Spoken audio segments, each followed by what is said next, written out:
Hello friends, আজকে চলে এসেছি সরস্বতী পুজোর দিনের একটা ভিডিও নিয়ে।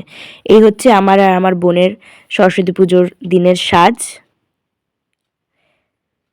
আমার বোন একটু তো বেশি ঢঙই, তাই ওর ঢংটা দেখো শুধু কীরকম সেজেছে। এই যে ওর এক বান্ধবী শ্রেয়সী, তার সাথে ছবি তুলেছে। এটা অঞ্জলি, ওর আরেক বান্ধবী। এটা ওর আরেকজন বান্ধবী মৌমিতা।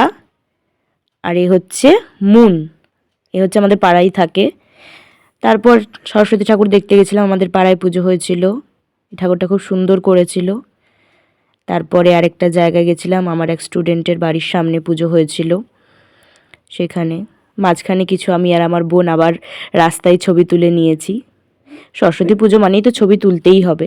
তারপরে আমি বেরিয়ে পড়েছিলাম আমার কলেজের দিকে, এই টোটো করে যাচ্ছি কলেজে। আমার বাড়ি থেকে কলেজটা অনেকটাই দূরে। ফার্স্টে আমি যে কলেজে যাব সেটা হচ্ছে কুয়েট কলেজ। আমি ওই কলেজে পড়িনি, যদিও আমি পড়েছিলাম গার্লস কলেজে। তো তার পাশেই হচ্ছে কুয়েট কলেজ। ওখানে অনেক বন্ধুরা থাকে, যায় আজকের দিনে, তাই দেখাও হয়। ফার্স্টে আমি কলেজে নেমে পড়ছি। এই যে দেখো, তবে আমি যখন গেছিলাম তখন বেশি ভিড় ছিল না, কম ভিড়ই ছিল, ফাঁকা ফাঁকা ছিল। অন্যান্য বছরের তুলনায় এবছর বেশ ফাঁকাই ছিল। ফার্স্টে আমি যাচ্ছি ঠাকুর দেখে নিতে। কলেজের ঠাকুরটা খুব সুন্দর করেছিল, ভীষণ সুন্দর। এখানে দাঁড়িয়ে ছবি তুলে নিয়েছি। আমি যখন গেছিলাম তখন অবশ্য কলেজের পুজো শুরু হয়নি।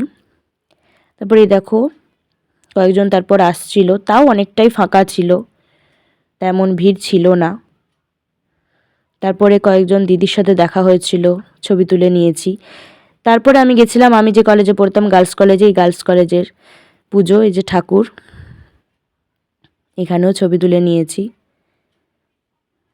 গার্লস কলেজে অবশ্য যখন গেছিলাম তখন পুজো হয়ে গেছিল, শুধু সামনেটাই ছবি তুলেছি, তারপরে দোতলায় আর যাওয়া হয়নি। এখানে বেশ কয়েকজন ছিল, তখন এরা বান্ধবী দিদির সাথে ছবি তুলেছি।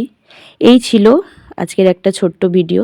যদি তোমাদের আমাদের ভিডিও ভালো লেগে থাকে তাহলে অবশ্যই লাইক, কমেন্ট, সাবস্ক্রাইব করো। Bye bye.